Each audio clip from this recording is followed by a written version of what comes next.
Hi guys, it's John. It is Saturday, October 2nd, 2021. A couple of quick little house cleaning things. First of all, I want to thank all my new subscribers and all the very nice. I've received some very nice comments. For some reason, I'm not getting notifications on all the comments, so if I haven't responded to yours, please pardon me. There seems to be some quirky things on this platform. And I'm referring to YouTube now, which leads me to two other things. I have had the audio only versions of this distributed or begun to have them distributed on various podcasting platforms. So if you want to access this material in that form, please do so. Secondly, I have set up a very quick WordPress installation on a website at aquariandiary.com. It's very, very rough and basic right now, but I will be tweaking and enhancing that as time permits. I think that's it for the house cleaning. I'm going to share with you here today, which is the important part, a grounding technique that I have devised and developed over many years, if decades actually. I've probably used this many, many thousands of times. And I've always kind of tweaked it and refined it over time and to make it as clear and succinct and effective as possible. And so, you, of course, or anybody for that matter, can take this as a basis and adjust it to meet your own needs or to satisfy your own beliefs or whatever the case may be. The verbiage is not as important as the intent, of course, assuming, of course, you cover some basic territory. Now, this would have been inspired initially from sources that are long forgotten. I'm quite confident it's fairly different from whatever that was after decades of tweaking it. Now, what's the importance of grounding? So, if we're not grounded, typically we're not really being in the moment. We're in our heads or we're elsewhere or we're concerned or focused on, thought forms or emotions or distractions or whatever. So we want to be in our bodies so that we can be present and in the moment and thus sensitive to all of the energies that we are perceiving on more subtle levels. Because of course our minds can be quite narrow in their focus, and when we're not in our bodies, we can be cut off from stimulus around us that may actually be informing us in ways that would be helpful or beneficial to us. And so, like somebody who's involved in it, extreme sort of daydreaming or something like that might be somebody who's not really being in the present. Now, in my own case, I've been told at different times that I personally, my upper chakras are fine, but it's my lower chakras that need sort of work. Now, I think I've improved on that since I've been told those things, but that's my case. Now, other people might be more grounded, but their upper chakras might not be as open or functioning as optimally.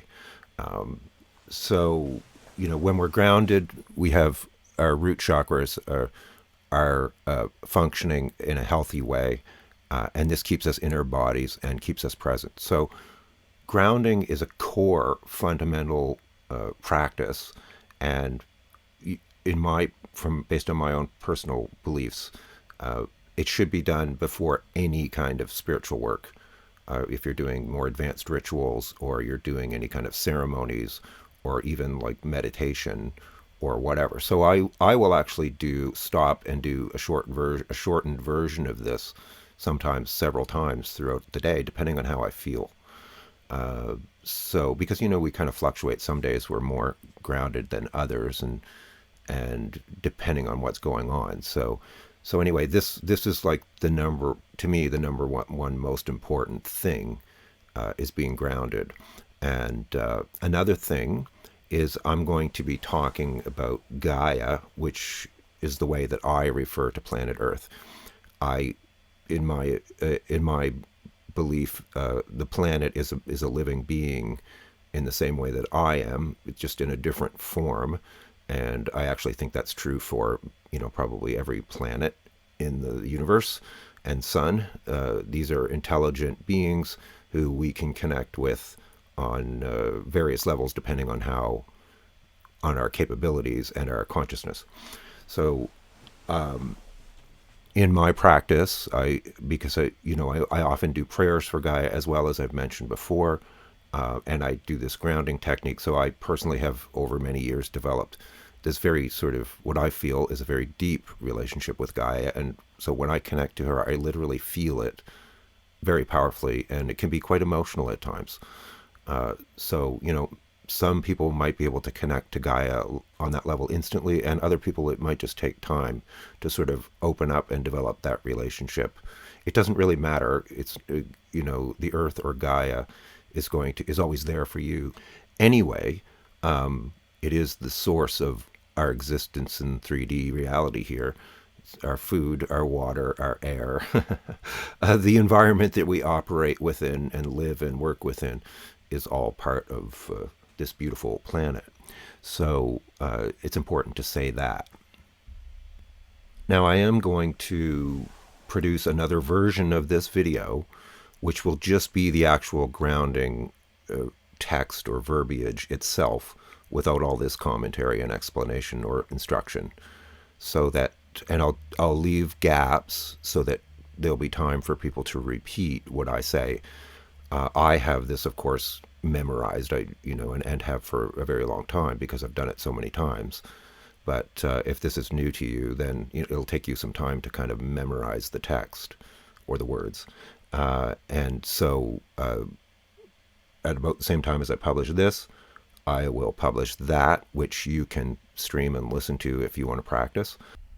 I'm also going to create a playlist on my YouTube channel called Rituals, where I will be putting this and other similar techniques or rituals that are important.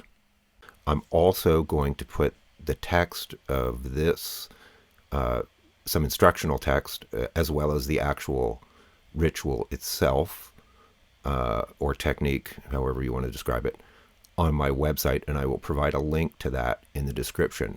Now, I'm providing this freely to everybody. There's in my own worldview, there's certain basic spiritual knowledge that should be available to all, regardless of whether they have money or not. There's an assumption that you have an internet connection, but that's probably available to the vast majority of people. So I will now describe the ritual itself and the visualizations and practices that go along with it. So what you're going to want to do, ideally, and this is an ideal scenario. You might be doing this in your car somewhere, or you might be doing it sitting in a parking lot, or you might be doing it at an event or at the beach or whatever. So the circumstances are going to vary. You may be able to do this out loud, which is the ideal thing. I personally find that when I vocalize things out loud, it just seems to be more powerful.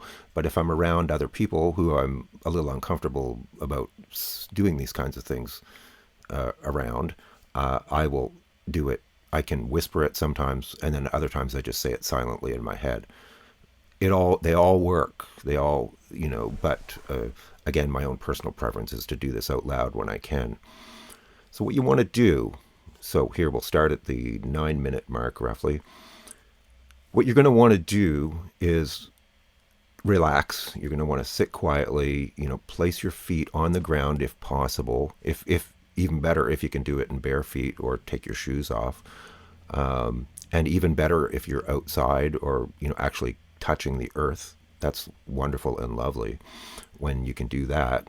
That doesn't apply very often for me unless I'm, depending on circumstances. You're going to want to center yourself, and you're going to want to take a few deep breaths and relax. Like breathe deeply down into the bottom of your lungs. Deep breath, exhale, and when you exhale, you're going to want to be releasing any kind of stress or anxieties, worries, fears, and try and just relax and just relieve the tension in your shoulders and center yourself. Next, you're going to want to visualize an energetic root system or cord going down from your root chakra, which is at the base of your spine, and going down from there, and then as at the same time going down through your legs and out through your feet. And I kind of picture it like a giant root system that you would have, say, from a huge old oak tree, just spreading, going down and spreading out into the earth, but going all the way to the center of the earth.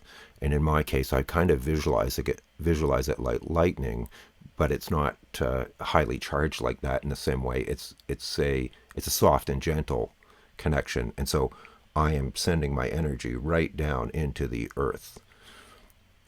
And when you're relaxed and you've done this visualization, and some people have difficulty visualizing, it doesn't really matter. You can just set the intention that you're grounded. When you've done that, we're ready to begin the actual statements. And again, I'm going to refer to Gaia. I actually call her Grandmother Earth. See, I get emotional just saying that because I have such a powerful connection with her. So here we go. You're just going to listen to this right now. If you want to actually practice this, use the next video I'm going to do. I'll probably title this one Introduction or Explanation and Commentary or something like that. And the next one will just be grounding ritual. So here we go. This is the text of it basically. And again, you can modify and tweak this to your own desire. So you have sent your roots down, you've relaxed, taken a few deep breaths, sent your roots down into Gaia. And here's the text. I am grounded, connected to Gaia, Grandmother Earth. I thank Gaia for all that she does for me and for all that she does for all the beings that exist here on this beautiful planet. Thank you, Gaia. I give to Gaia, and I ask Gaia to please take from me any energies of others, or any foreign energies, or any other non-beneficial energies, intentions, thought forms, emotions, influences, or attachments. I also give to Gaia and ask Gaia to please take from me any barriers, false or limiting beliefs or thought forms, karmic or habitual patterns or attachments, psychic hooks or cords, which undermine, disempower, or limit me or my potential. Now here, there's a bit of a pause because you'll want to feel, like I can sometimes like literally feel almost like a whoosh as these energies leave me, depending on my state. So there's a bit of a pause. Just allow that to happen. Feel it if you can. And if you can't, don't worry about it. It's still happening. You're just not sensing it. And then I state, I also ask Gaia to please refresh me with fresh, clean, and pure energy. Pause. Feel yourself being refreshed. The energy's coming up from the root system, from Gaia into you this time. It's filling any voids within you, and it's filling any voids that were created by what was released in a moment ago when we cleared. And you should be feeling this kind of invigorating and recharging and very clean and pure and crisp kind of energy. And then I finish by stating, so mote it be, amen. Thank you, Gaia. God bless you, Gaia. I love you, Gaia. That's it. Now, you can shorten this. Like, for example, a shorter version might just be, I'm grounded, connected to Gaia. Thank you, Gaia. Gaia, please take from me any non-beneficial energies or any foreign energies or any energies of others. So mote it be, amen. Thank you, Gaia. God bless you, Gaia. That's a really short version of it. Say you just came out of the mall, you feel like crap because you've been sucking up or exposed to all these other people's energies. You know, you can tweak this however you desire. Again, I will put the text of this on my website, and I'll put a link to that in the description beneath this video or podcast. And to emphasize the importance of grounding, you know, if you want to be clear and centered, this is very helpful and the number one thing to do. I am going to be adding some more little rituals and techniques that I've found very helpful. If you want to share any of my rituals or techniques, credit would be appreciated. You can link to my channel. And it's a surprising amount of work to produce these things. like hours. Other than that, have a great day. Thanks for liking, sharing, commenting, subscribing, and I will talk to you again soon. Bye.